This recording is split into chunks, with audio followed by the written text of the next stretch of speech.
Assalamualaikum warahmatullahi wabarakatuh. Perkenalkan, nama saya Evi Puput Milyani dengan NIM 1801100057. Di sini saya akan menjelaskan mengenai apa itu model sequence. Sequence dalam bahasa Indonesia artinya urutan, rangkaian, ataupun rentetan. Nah, menurut Forgarty dalam Emil Zulfa menyatakan bahwa model pembelajaran sequence merupakan model pembelajaran yang menekankan pada urutan karena adanya persamaan-persamaan konsep walaupun mata pelajarannya itu berbeda.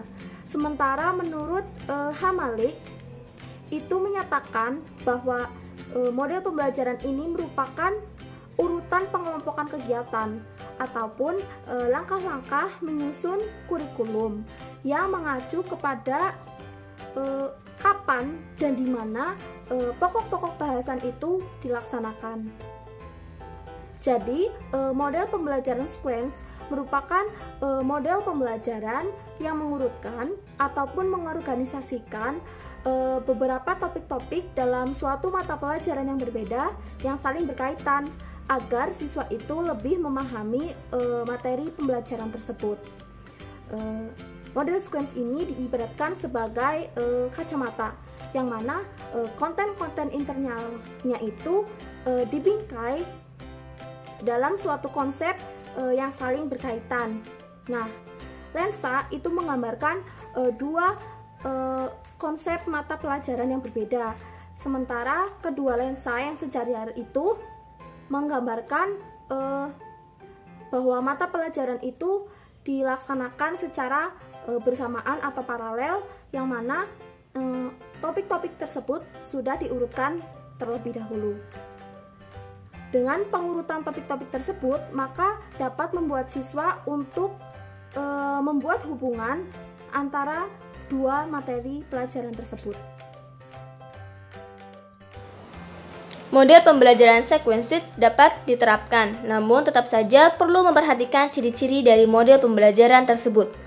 Menurut Sarwono, ciri-ciri model pembelajaran sequenced terdiri dari 3 macam.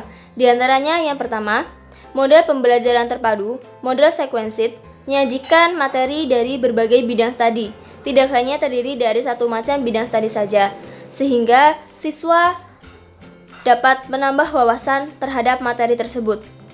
Kemudian, suatu topik mata pelajaran diurutkan bertepatan dengan topik mata pelajaran yang lainnya. Lalu, materi yang memiliki persamaan diajarkan pada mata pelajaran yang lainnya, walaupun dengan perbedaan waktu pengajarannya.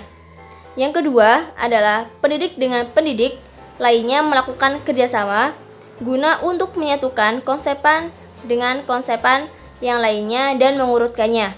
Kemudian yang ketiga, model pembelajaran ini berpusat pada peserta didik. Pada proses pembelajaran kurikulum 2013, siswa sebagai subjek belajar yang utama, sedangkan guru sebagai fasilitator dan motivator. Guru sebagai fasilitator adalah guru memfasilitasi proses pembelajaran untuk menciptakan suasana pembelajaran yang menyenangkan dan siswa terlibat aktif pada proses pembelajaran tersebut. Guru sebagai motivator adalah guru memotivasi siswa agar semangat ketika mengikuti proses pembelajaran. Saya Grevia Shiana, NIM 1801100081. Di sini saya akan memaparkan terkait materi kelebihan dan kekurangan model pembelajaran sequenced. Yang pertama, ada kelebihan model sequenced. Dari sudut pandang guru, yang pertama, melalui penataan ulang urutan topik, bab, dan unit, guru dapat menetapkan prioritas kurikuler. Ini akan lebih baik daripada harus mengikuti urutan yang ditetapkan oleh redaksi buku teks. Lalu yang kedua, dengan cara ini, guru dapat membuat keputusan penting mengenai isi materi yang akan diajarkan. Sedangkan dari sudut siswa, pengurutan yang disengaja pada topik yang berhubungan antar disiplin ilmu dapat membantu siswa memahami pelajaran mereka dari subjek maupun konten. Lalu yang kedua, pengintegrasian dapat membantu transfer ilmu.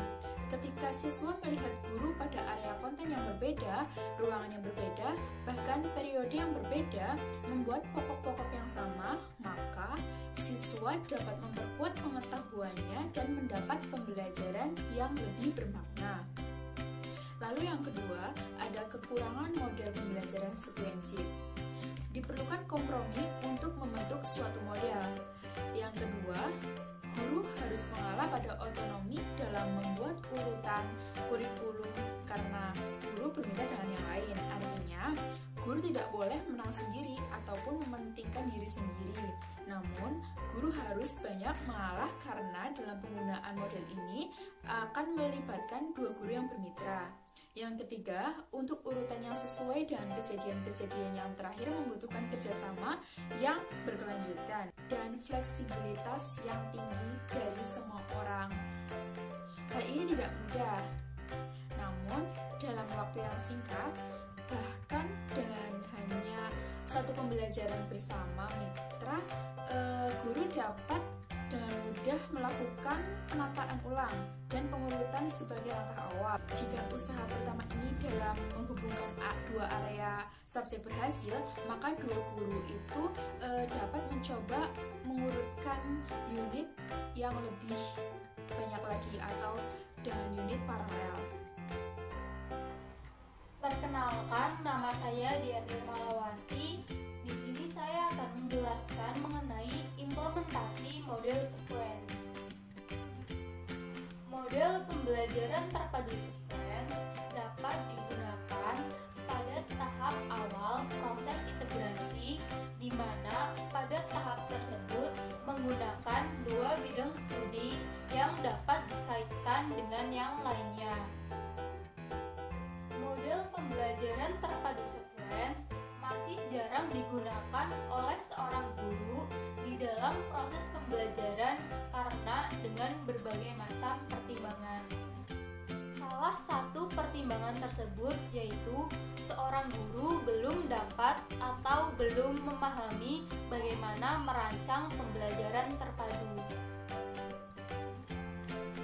Pada jenjang sekolah dasar, seorang guru masih dapat melakukan pekerjaannya sendiri. Sedangkan pada model pembelajaran terpadu sequence, seorang guru harus bekerja dengan seorang partner dengan mata pelajaran yang berbeda.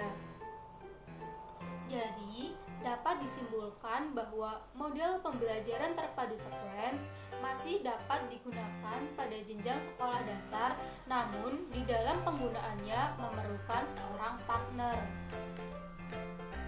Terdapat langkah-langkah dalam mengaplikasikan model pembelajaran terpadu sequence pada sekolah dasar. Langkah-langkah tersebut antara lain sebagai berikut. Langkah yang pertama yaitu menganalisis kurikulum. Langkah yang kedua yaitu redesign. Maksud dari redesign sendiri yaitu seorang guru memilih dua mata pelajaran yang sejenis, kemudian mengurutkannya berdasarkan topik atau konsep masing-masing pelajaran dengan periode waktu yang sejajar. Dan langkah yang ketiga atau langkah yang terakhir yaitu desain. Maksudnya yaitu seorang guru harus memikirkan urutan yang logis dari kedua mata pelajaran tersebut yang akan dikaitkan, kemudian menempatkan mata pelajaran tersebut ke dalam urutan yang tepat. Sekian dari saya. Terima kasih. Wassalamualaikum warahmatullahi wabarakatuh.